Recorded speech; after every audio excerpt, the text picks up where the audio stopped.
आम भाई नथिले उत्तम भाई ओडिशार हीरो बोली किछि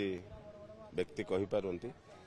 मु तो कहि परिबि हीरो बोली तांको सहित जे स्वतंत्र भाव में जड़ित अछंती तांको हृदय सहित मिसी छंती से गोटे उत्तम भाई गोटे हीरो नुहे एक्चुअली गोटे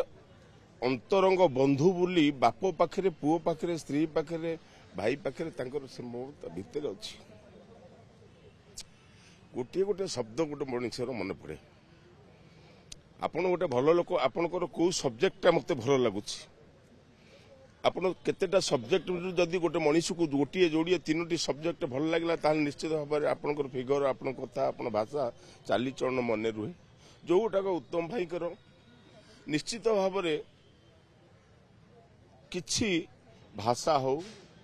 किछि गार्डियनशिप हो कि एक्टिंग हो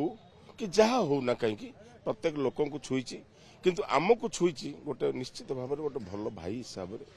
आम एक्टर हिसाब से तो निश्चित भाव में आप कहे आम भी कहू समस्त गोटे भल भाई हिसाब से कहीं जाति वर्ण धर्म निर्विशेष से गोटे एभली मनीष जहाँ को आम लिखी आसे आम ईश्वर अल्लाह तेरे नाम सबको सन्मत दे भगवान किंतु तांकरी पाखरे रियली जे भल भाव में अनुभव करिछि तांको सहित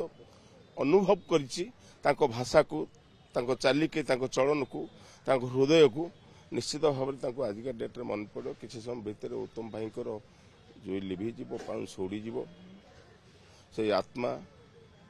भगवान को पाखरे निश्चित भाव में प्रार्थना करूँ